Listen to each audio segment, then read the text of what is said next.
வாழ்க வையகம், வாழ்க வையகம், வாழ்க வளமுடன். குரு வாழ்க, குருவே துணை. சிந்தனையை, உடல் நலத்தை சீர் அமைத்து உய்வித்த குருவே வாழ்க. வாழ்க வளமுடன், வாழ்க வளமுடன், வாழ்க வையகம். சான்ற பெருமக்களே, அருட்தந்தை வேதாத்திரி மகரிஷி அவர்களின் சார்பாக இந்த இணையதள நிகழ்விலே கலந்து கொண்டுள்ள ஆன்மீக உள்ளங்கள் அனைவரையும் வாழ்க வளமுடன் என்று வாழ்த்தி வரவேற்பதிலே மகிழ்ச்சியும் நிறைவும் பெறுகின்றோம்.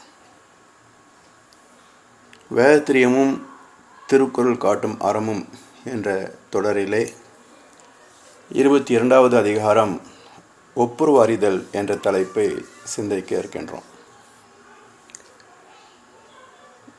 மனிதனைப் போல விலங்குகளுக்கு குடும்பம் இல்லை என்றாலும் விலங்குகள் கூட்டம் கூட்டமாகத்தான் வாழ்கின்றன. காரணம், உடல் தேவைகளை முடிக்க எந்த ஜீவனுக்கும் துணை அவசியம். இதன் காரணமாக எல்லா ஜீவராசிகளிடமும் ஒற்றுமை உணர்வு இருப்பதனால்தான் கூட்டம் கூட்டமாக வாழ்கின்றன. இந்த ஒற்றுமை உணர்வின் வெளிப்பாடு சக ஜீவனுடைய துன்பத்தை நீக்குவது, தன்னால் எந்த வகையிலேயும் துன்பம் வராமல் இருக்கும்படி தன்னை ஒழுங்குபடுத்திக் கொள்வது. இந்த நீதிகள்தான் ஒப்புரவு அறிதல் என்று வல்லபெருந்தகை குறிப்பிடுகின்றார். சக ஜீவன்கள் படுகின்ற துக்க உணர்வுகளை கூர்ந்து அறிவால் ஆராய்ந்து அந்த துன்பத்தை நீக்குவதற்கான செயலை செய்வதே ஒப்புரவு அறிதல். கைமாறு வேண்டா கடப்பாடு மாறி மாட்டு என் ஆற்றும் கொள்ளோ உலகு. கைமாறு வேண்டா கடப்பாடு. உதாரணமாக, வானத்திலிருந்து கருமேகங்கள் மழையாக பொழிய மண்ணில் உள்ள தாவரங்களும் ஜீவராசிகளும் தன் வாழ்க்கை ஆதாரத்தை பெறுகின்றன. ஆனால் மழை நீர் இதன் காரணமாக என்ன நன்மை அடைகிறது என்றால் ஒன்றும் இல்லை. எனவே எந்தவித கைமாறும் எதிர்பார்க்காது மழை பெய்வது போல் அதன் காரணமாக எல்லா ஜீவராசிகளும் நன்மை பெறுவதைப் போல மனிதனும் எதிர்பார்ப்பில்லாமல் சுயநலம் இல்லாமல் நடுநிலையில் செயல்பட வேண்டும். அந்த வானம் அழுதாத்தான் இந்த பூமியை செழிக்கும். அந்த வானம் போல் சில பேர் சொந்த வாழ்க்கையும் இருக்கும் என்று சொல்லுவாங்க. ஏன்னா, கொடுப்பவர்கள் மற்றவரிடம் எதிர்பார்ப்பதில்லை, எதிர்பார்ப்பவர்கள் பெரும்பாலும் கொடுப்பதில்லை. இது ஒவ்வொரு ஜீன் கேரக்டர்னு சொல்லக்கூடிய வகையில் அதனுடைய பிறவி குணமாக இயல்பாக அமைந்துள்ளது. எனவே பொதுவாக மனித இனம் சுயநலத்தின் காரணமாக ஆசைகளும் எதிர்பார்ப்புகளும் உற்பத்தி செய்வதனால் அதன் காரணமாக மற்ற உதவுகின்ற பண்பாடு இல்லாத போது இந்த பொருள் மூலமாகவே துன்பங்களை சந்திக்க வேண்டிய சூழல் அமைந்து போகிறது. இது எல்லாருக்கும் தெரிந்த ஒரு உண்மைதான். எனவே இவற்றை தவிர்த்து நன்மை தரத்தக்க ஒழுக்கமான செயல் புரிவதே ஒப்புரவு. தாள் ஆற்றி தந்த பொருள் எல்லாம் தக்கார்க்கு வேளாண்மை செய்தல் பொருட்டு. தாள் ஆற்றி தந்த பொருள். தாள் என்றால் அடிச்சுவடு. நம்முடைய முன்னோர் நடந்து சென்ற அடிச்சுவடு பின்னால் வருபவர்களுக்கு வழிகாட்டியாகிறது. சாமி சொல்லுவாங்க, வாழ வேண்டும் என்று எண்ணி நாம் வந்ததில்லை, எனினும் பிறந்து விட்டோம். வாழ வேண்டும் உலகில் ஆயுள் உள்ள மட்டும், வாழ்ந்தோர்கள் அனுபவத்தை தொடர்ந்து பற்றி என்பார். அதன் தாள் ஆற்றி தந்த பொருள். இப்படி வாழ்ந்தோர்கள் யார் யார் என்றால் மெய்ஞானிகள், விஞ்ஞானிகள், அறிஞர் பெருமக்கள் மற்றும் நல்லோர்கள். இவர்களெல்லாம் மக்களுக்கு நல்லது செய்து சிறப்புடன் வாழ்ந்த நெறிமுறை பின்னால் வந்த நம்மை போன்ற சந்ததிகளுக்கு ஒரு வாழ்க்கை பாடமாக அமைந்துள்ளது. அதன் தாள் ஆற்றி தந்த பொருள். இவையெல்லாம் தக்கார்க்கு வேளாண்மை செய்தல் பொருட்டு. அப்போ நம்முடைய முன்னோர்கள் நமக்கு வாழ்க்கை வசதிகளை மட்டும் கொடுக்கவில்லை, சொத்துக்களை மட்டும் சேர்த்து வைத்துவிட்டு போகவில்லை, வாழ்வியல் பண்பாடுகளையும் வகுத்து தந்திருக்கின்றார்கள். இப்போ புது மாடல் கார் என்றால் ஏற்கனவே உள்ள காரில் சில மாற்றங்கள் செய்தது தானே.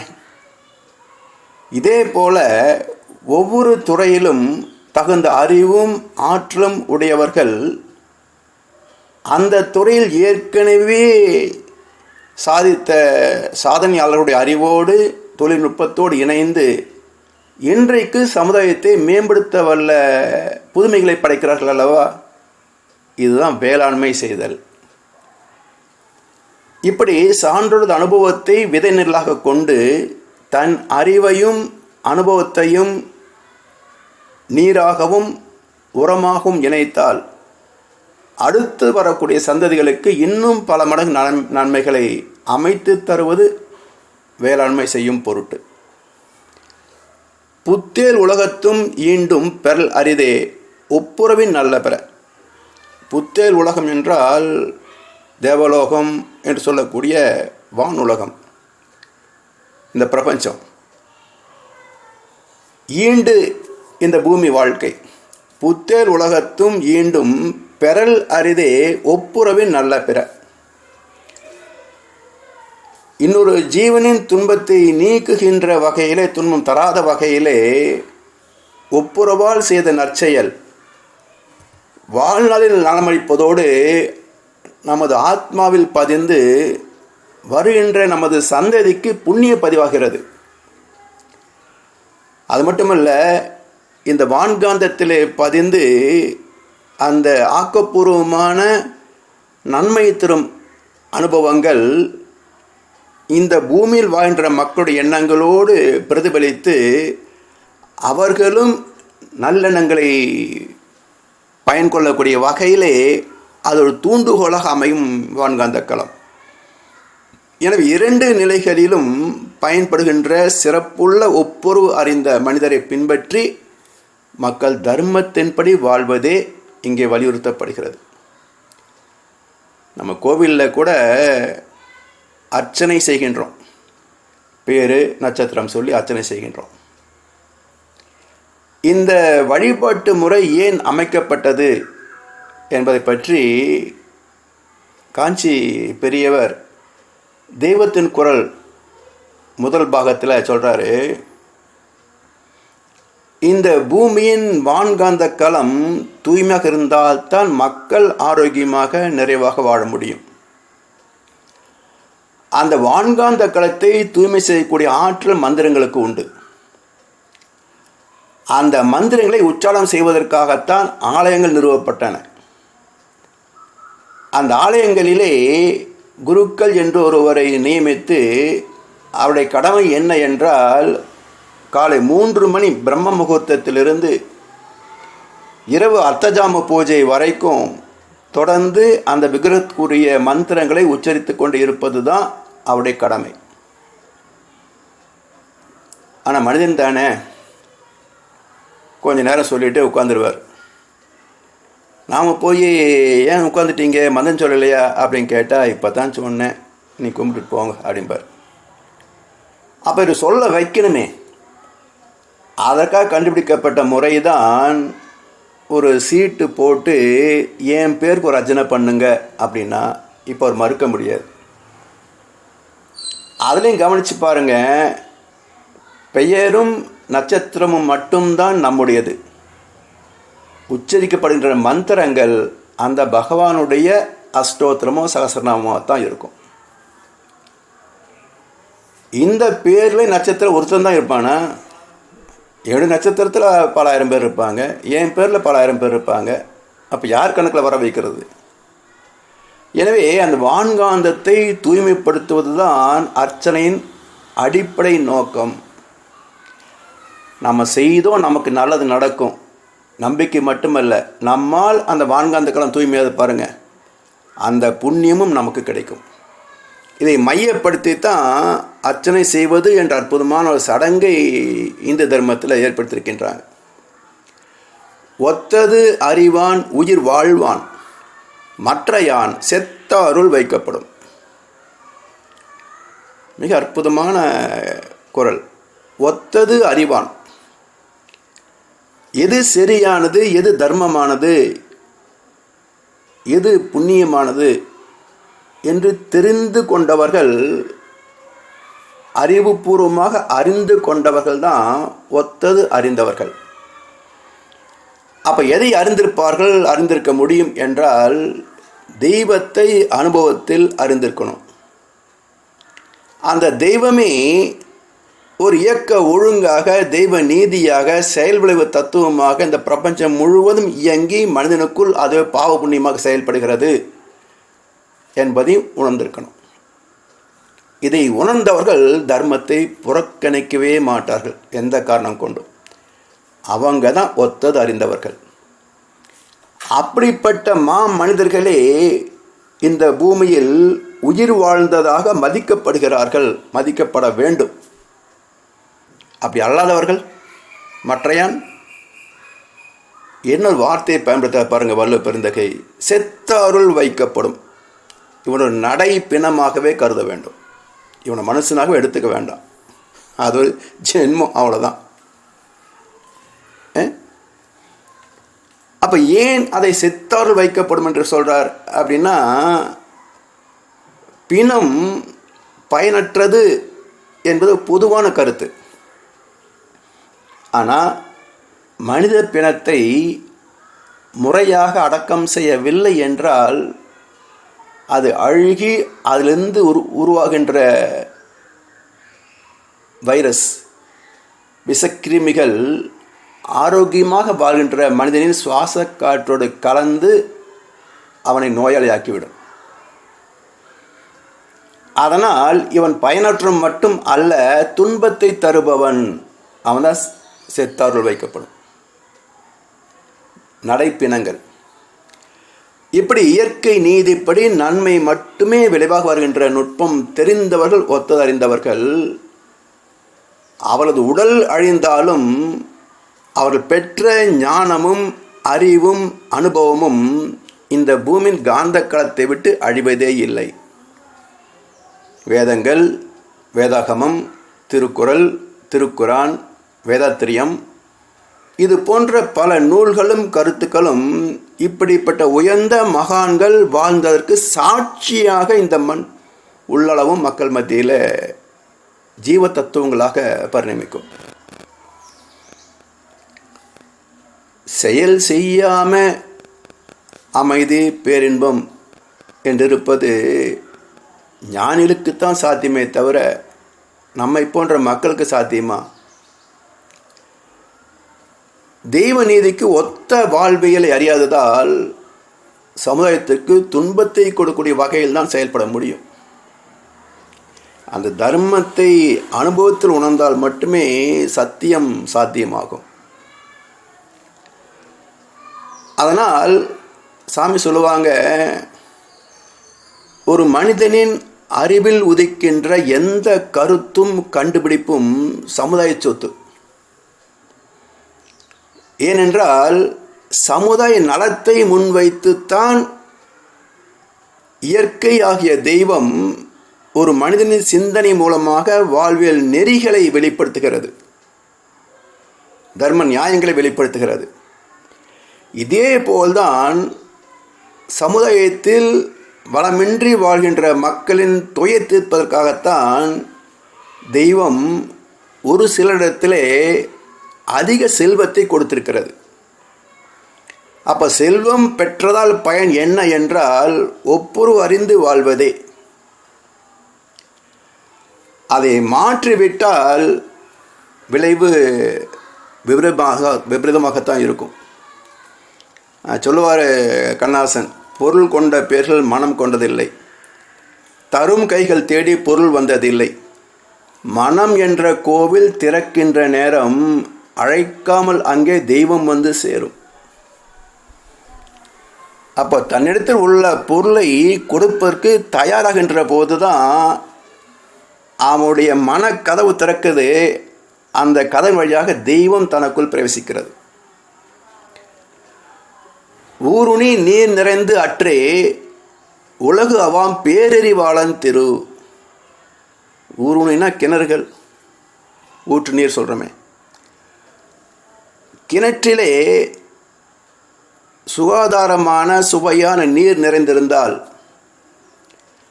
அந்த பகுதியில் உள்ள அனைத்து மக்களுக்கும் பயனாகின்றது அல்லவா? ஊருணி நீர் நிறைந்து அற்றே, இதுபோல் உலகு அவாம் பேரறிவாளன் திரு. இந்த வார்த்தை கவனிங்க. பேரறிவாளன் யார்? நம்மெல்லாம் சிற்றறிவாளர்கள், இன்னும் சொல்லப்போனால் பகுத்தறிவாளர்கள். பேரறிவாளர் யார்? அதுவும் அது பன்மையில் சொல்லலை வள்ளுவ பெருந்தகை. பேரறிவாளர் அப்படின்னு பன்மையில் சொல்லலை, பேரறிவாளன் அப்படின்னு ஒருமையில் சொல்லி திரு என்றார். அப்போ இந்த ஒற்றை பேரறிவாளன் யார் என்றால் தெய்வம் தானே. தற்புருஷம் என்ற அறிவாக இருக்கின்ற பேரறிவாக இருக்கின்ற தெய்வம் தானே. அவன்தான் பேரறிவாளன். அவன் தந்த செல்வம் தான் நாம் கொண்டாடுகின்ற எல்லா செல்வங்களும்.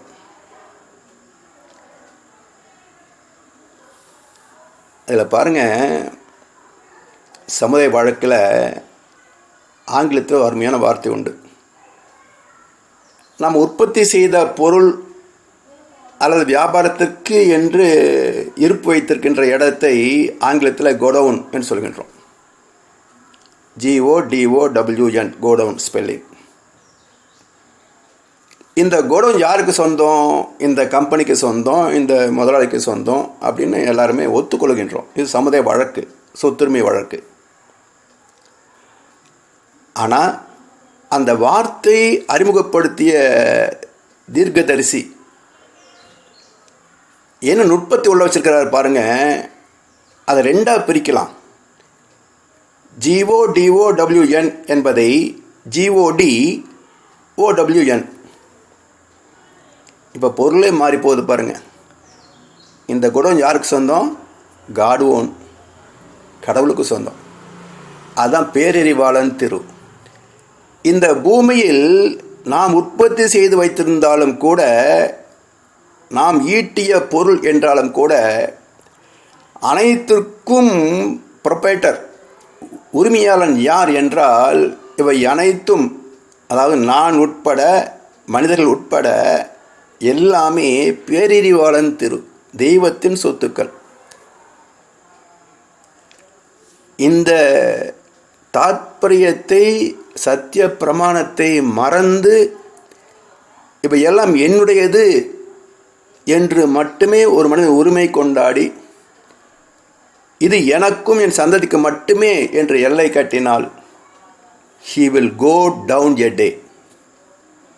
ஒரு நாள் எல்லாமே காணாமல் போயிடும். அப்போ என்னாகும்? மறுபடியும் இவனுடைய சொத்துக்கள் அனைத்தும் காட் ஓன் ஆயிரும். எனவே இதை புரிந்து பயன் கொள்ள வேண்டும் என்ற கருத்தை மிக அற்புதமாக இந்த குறளிலே வள்ளுவ பெருந்தகை கொடுத்திருக்கிறார். பயன் மரம் உள்ளூர் பழுத்தற்றால் செல்வம் நயன் உடையான் கண் படி. பயன் மரம் உள்ளூர் பழுத்தற்றால், எப்படி கிணத்து தண்ணி பயனாகுதோ அதே போல் மக்கள் வாழ்கின்ற ஊர் மத்தியில் ஒரு நல்ல சுவையான கனி மரம் இருந்தால் அது அந்த ஊர் மக்கள் அனைவருக்கும் உடைமையானது தானே. அதுபோல் நல்ல மனிதத்தில் சேர்கின்ற செல்வம் அந்த பகுதி சமுதாய மக்கள் அனைவருக்கும் பல வகையில் நன்மைகளை கொடுக்கும். அதாவது இன்றைக்கு அரசாங்கத்திற்கு வரக்கூடிய வருமானம் இந்த அளவுக்கு காமராஜர் முதலமைச்சராக இருந்தபோது தமிழ்நாட்டில் வருமானம் வந்திருந்தது என்றால் தமிழ்நாடு சொர்க்கலோகமாகிறது. மருந்தாகி தப்பா மரத்தாற்றால் செல்வம் பெருந்தகையான் கண்படி. இந்த கருத்தை வழிமொழிகிறார் அடுத்த குறளில். மருந்து ஆகி தப்பா மரத்தாற்றால். மூலிகை செடிகள் உடல் நோய்களை நீக்குவதற்காக இறைவன் கொடுத்த கொடை. சாமிஜி அழகாக சொல்லுவாங்க, மூளை ஈகை மூலிகை என்று சொல்லுவார்கள். ஏன்னா தட்பவெட்ப ஏற்றத்தாழ்வுகளால் வைரஸ் போன்ற கிருமிகள் உருவாகின்ற போது மக்களின் உடல் நலம் பாதிக்கப்படும். இதுக்கு மக்கள் காரணமல்ல. எனவே இயற்கையின் செயல்பாடுகளால் ஏற்படக்கூடிய ரசாயன மாற்றங்கள் காரணமாக தோன்றுகின்ற நோய்களுக்கு அந்த தெய்வமே பொறுப்படுத்தி கொடுத்த நன்கொடைதான் மூல ஈகை மூலிகை. மூலிகை வைத்தியம், சித்த, ஆயுர்வேதிக். இப்படி மருந்தாகி தப்பா மரத்தாற்றால் செல்வம் பெருந்தகையான் கண்படி. எப்படி இந்த நோய் நீக்குகின்றனவோ இந்த மூலிகை செடிகள், அதுபோல மக்களுடைய துன்பத்தை நீக்குவது நல்ல பண்பாளத்தில் வந்தமைகின்ற செல்வம். காமராஜர் மத்திய அரசு உதவி செய்ய முன் வரல. அந்த ப்ராஜெக்டெல்லாம் சரி வராது அப்படின்னு ஒதுக்கிட்டாங்க. ஆனால் அதை விடாப்பிடியாக செய்த தீருவேன் என்று அன்றைக்குள்ள வருமானத்தில் சிக்கனமாக ஒரு 3 வருஷத்துக்கு கொஞ்சம் கொஞ்சமாக பிரித்து முதலீடு செய்து 300 கோடி ரூபாய் மொத்தமான அந்த ப்ராஜெக்ட் காஸ்ட். அது உருவாக்கப்பட்டது நெய்வேலி லிக்னைட் கார்பரேஷன். அந்த நெய்வேலி நிலக்கரி நிறுவனம் இன்றைக்கு வருஷத்துக்கு 2000 கோடி ரூபாய் வருமானத்தை அரசாங்கத்துக்கு கொடுக்கிறது. அப்போது ஒரு மனிதனுடைய நல்ல எண்ணம், தன்னிடம் வந்த பொருள் சிக்கனமாக பயன்படுத்தி அடுத்து பல ஆண்டுகளுக்கு இந்த சமுதாயத்துக்கு நன்மை தரத்தக்க வகையில் ஒன்று செய்தார் அல்லவா? இது எவ்வளோ பெரிய உபகாரம் பாருங்கள். இதுபோல் மனிதனுடைய உள்ளமும் அவருடைய அறிவும் சமுதாய நலம் நாடி இருக்கின்றது தான் ஒப்புரவு அறிந்ததற்கான அடையாளம். இடன்இல் பருவத்தும் ஒப்புரவிற்கு ஒல்கார் கடனறி காட்சியவர். இடன்இல் பருவத்தும். இப்போது விவசாயம் தானே ஆதி காலத்தில் இருந்த ஒரே தொழில். பருவமழை ஒட்டி தாவரங்கள் விளைவதால் அறுவடை காலத்தில் இருக்கின்ற தானிய இருப்பு பிறகு காலத்தால் குறைந்து கொண்டே வரும். அப்படி குறைந்துவிட்ட காலகட்டத்தில் அடுத்தவர்களுக்கு கொடுப்பதற்கு இருப்பு இல்லை என்றாலும் கூட தயாள குணம் கொண்ட ஒப்புரவாளர் எந்த வகையிலாவது மற்றவருக்கு நன்மை செய்யத்தான் சிந்திப்பாரே தவிர இல்லை என்று சொல்வதற்கு மனம் வராது. கடமை உணர்ந்த மனிதன் தன்னிடம் கொடுப்பதற்கு ஒன்றும் இல்லை என்ற சூழலில் கூட எதையாவது செய்து மற்ற உதவ முடியுமா என்று தேடுவாரே தவிர இருந்தபோது கொடுத்தாலும் வாஸ்தவம் தாங்க, என்ன பண்ணுறது, எங்கிட்டேயும் ஒன்றும் இல்லை அப்படின்னு தன்னுடைய பொறுப்பிலிருந்து விலகுவாரா என்றால் மாட்டார்கள் என்கிறார் வள்ளுவர். அதுக்கு சாட்சியாக வியாச பகவான் ஒரு கதாபாத்திரத்தை காட்டுறார். கர்ணன் இறக்கும் தருவாயில் அவன் செய்த தர்மங்கள் அவனை காத்தன. அர்ஜுனுடைய அம்புகள் எவ்வளவு செலுத்திய போதும் அவனுடைய உயிரை பறிக்கும் திறமற்றிருந்தன. கிருஷ்ண பரமாத்மா சிரிச்சுட்டே பார்த்துட்டு இருந்தார். என்ன கிருஷ்ணா, எந்த அஸ்திரத்தை விட்டாலும் அவங்ககிட்ட ஒன்றும் வேலை செய்ய மாட்டேங்குதே, நீ கொஞ்சம் ஓய்விடு, நான் போய் பார்த்துட்டு வரேன் என்று சொல்லிவிட்டு கிருஷ்ண பரமாத்மா அந்தனர் வடிவத்திலே வந்து கர்ணனிடத்தில் யாசம் கேட்கிறார். நான் இமயமலையிலே தவமிருந்த அந்தணன், எனக்கு இப்போது பொருள் இல்லை, வாழ்க்கை வசதிக்கு ஏதாவது இருந்தால் கூட. கர்ணன் சொன்னால், அந்தனா அரண்மனையில் வாழ்ந்த காலத்தில் வந்தவர்களுக்கெல்லாம் அள்ளி அள்ளி கொடுத்தது வாஸ்தவம்தான். ஆனால் இப்போ யுத்த காலத்தில் அது நம்பால் அடிபட்டு உயிர் உள்ளே இருக்கா வெளியே இருக்கான்னு தெரியல. யாக்கை அகத்தலோ புறத்தலோ அறியேன். இந்த சமயத்தில் போய் இடத்துல யாசகம் வந்திருக்கிறியே, தயவு செய்து இருக்கின்ற பொருளாக கேள். கடைசி காலத்தில் கர்ணன் இல்லைன்னு சொல்லிட்டான், அபகிருத்தி எனக்கு வேண்டாம், தயவு செய்து இருக்கின்ற பொருளாக கேள் என்ன. நந்தனன் கேட்டான், அப்படியானால் நீ செய்த புண்ணியங்கள் எல்லாம் எனக்கு தாரை வார்த்து கொடு. வறுமை வந்தவன் புண்ணியத்தை கேட்பான். 4 நாள் சாப்பிடல, 2 இட்லி கிடைக்குமான்னு பார்ப்பானே தவிர 500 நோட்டு கையில் கொடுத்தா வாங்கிப்பானா? அவனுக்கு உடனடி தேவை உணவு தானே.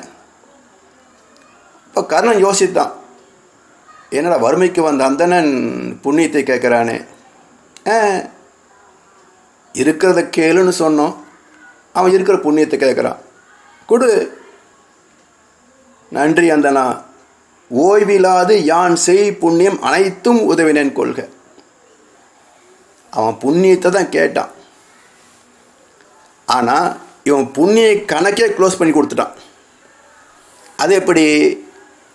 செய் புண்ணியம் என்ற வார்த்தை காலம் கடந்த வினையேச்சம். செய்த புண்ணியம், செய்கின்ற புண்ணியம், செய்ய போகின்ற புண்ணியம், இறந்த நிகழ் எதிர்காலம் என்ற முக்காலத்திற்கும் பொதுவான வார்த்தை செய் என்பது.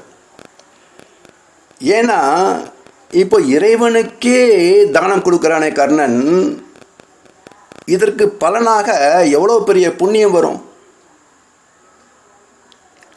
அதுவும் எனக்கு வேண்டாம், ஒட்டுமொத்த கணக்கை க்ளோஸ், இனிமேல் புண்ணியம் கணக்கு எனக்கு வேண்டாம். ஓய்வில்லாது யான் செய் புண்ணியம் அனைத்தும் உதவினேன் கொள்க என்று சொல்லி தாரைவார்த்தை கொடுத்தான். அவனுடைய உயிர் பிரிந்தது. நயன் உடையான் நல் கூர்ந்தான் ஆதல் செய்யும் நேர செய்யாது அமைகலாவாறு. நயனுடையான் நல் கூர்ந்தான், எப்பொழுதும் நன்மையே தரத்தக்க நல்லவர் நாம் நினைத்தளவுக்கு செய்ய முடியவில்லையே என்று ஏங்குவார்களே தவிர நாம் நல்லது செய்து குறைந்து விட்டோம் என்று நினைக்கவே மாட்டாங்க. இன்னும் கொஞ்சம் இருந்திருந்தால் அதிகமாக கொடுத்துருக்கலாமே என்று கூட நினைப்பார்கள். இப்போது அதே காட்சியின் தொடர சொல்கிறேன். கர்ணன் புண்ணியத்தை தாரவார்த்து கொடுத்தான். அதை பெற்றுக்கொண்ட கிருஷ்ண பரமாத்மா வானளவா விஸ்வரூப தரிசனத்தை தந்தார். கர்ணன் மெதுவாக கண்ணை திறந்து பார்த்தா வெண்ணுக்கும் மண்ணுக்குமாக விஸ்வரூப தரிசனத்தில் கிருஷ்ண பரமாத்மா. அவர் சொல்கிறாரே, கர்ணா உனக்கு என்ன வரம் வேண்டுமோ கேள், தருகிறேன். கர்ணன் சொன்னா, கிருஷ்ணா எனக்கு ஒரு வரமும் தேவையில்லை. ஒருவேளை மீண்டும் நான் பிறக்க நேர்ந்தால் இல்லை என்று யாசிப்பவர்க்கு இல்லை என்று சொல்லாத மனம் வேண்டும் என்று கேட்டான். இல்லை என்று சொல்லாத பணம் வேணும் கேட்கல, மனம் வேண்டும் என்று கேட்டான். ஏன்னா மனம் ஆத்மார்த்தமாக இருந்துவிட்டால் அதற்கான வளம் வந்து சேர்ந்தே தீரும்.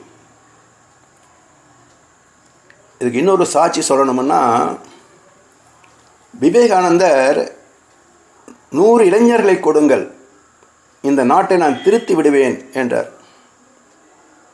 இந்த நாட்டையே திருத்துவதற்கு இளைஞர் மட்டும் போதுமா, பணம் வேண்டாமா என்று கேட்டார் ஒருத்தர்.